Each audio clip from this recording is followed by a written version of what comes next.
What is up YouTube, it's Kingfisher745, and in this video I'm going to show you the unlocking of Enchantress, the comic cover collection, her storyline, and then we'll take a brief look at her in PvE. However, PvP footage of her is coming sooner than you think. In fact, I talked about it in today's All Hail the King segment. Secretly, I already have this character at level 10, but I had a very busy weekend so I got behind on making this video. There was a surprise birthday party and a few other things I had to go to. But yes, I was lucky enough to get the final comic cover, and I needed number 6. At first, I have to admit I was scared that I was going to fill up the final bonus bar, because that has been a trend lately. Instead, we get it with not too many duplicates, and the issue we needed was Thor, Son of Asgard, Volume 1, Number 9. So with that, we unlock a very exciting new character, Enchantress. Seriously, I can't wait to experiment with her because she has a very unique set of skills.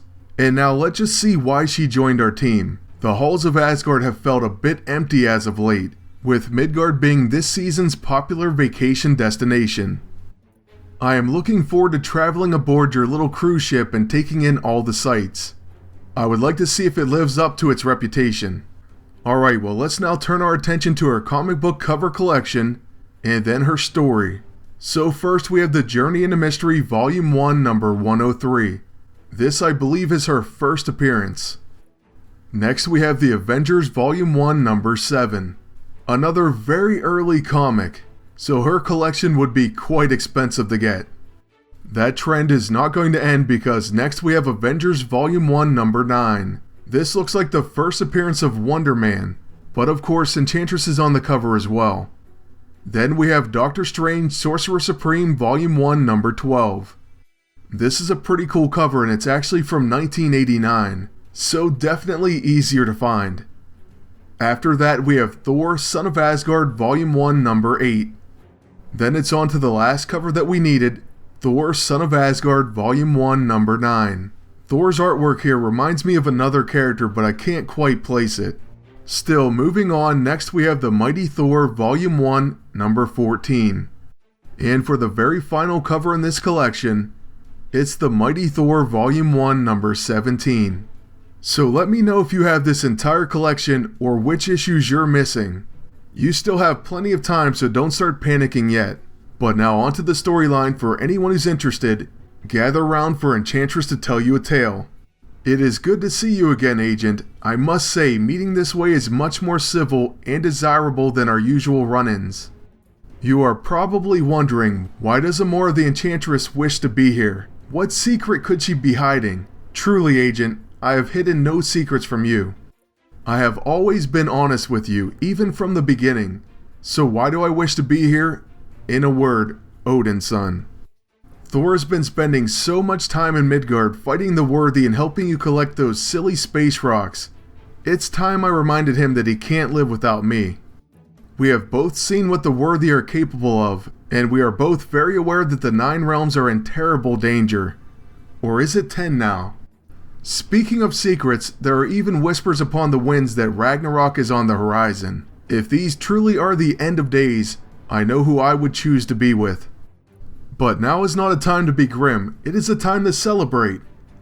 I believe this newly forged alliance will be beneficial to both of us. You will have access to the wisdom and experience of Asgard's most talented and beautiful sorceress. And I'll have the honored service of standing beside the Odin's son, and his companions, I suppose. Okay, I see how it is. But anyways, that is the storyline, and now, we're going to take our first look at her in PvE. This is going to be brief, but Beta Ray Bill is going to be there too, and I'm going to talk about some early possibilities with Enchantress. Now first of all, with Enchantress, you're probably going to want to try the Resonant in Paradise 08. This was actually changed because of her, and probably Loki. It still grants sympathy, so using magic actions grant a small self-heal, but it now says does not activate when using quick actions.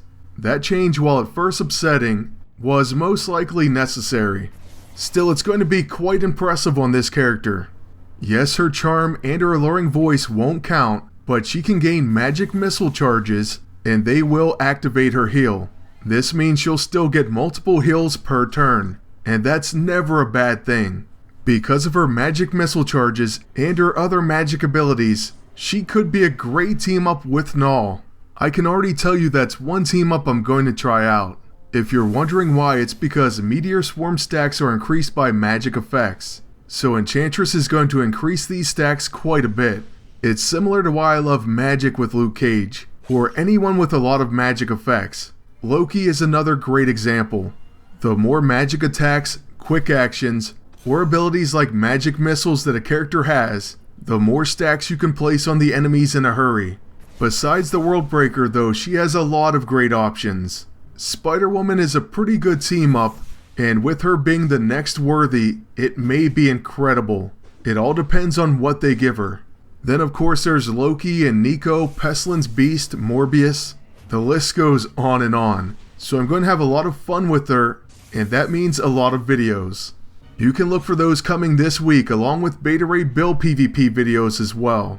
But that is going to be it for our very first look at her in PvE. I'd like to thank you all for watching and ask you to please like, comment, and subscribe. Then until next time, good luck and take care.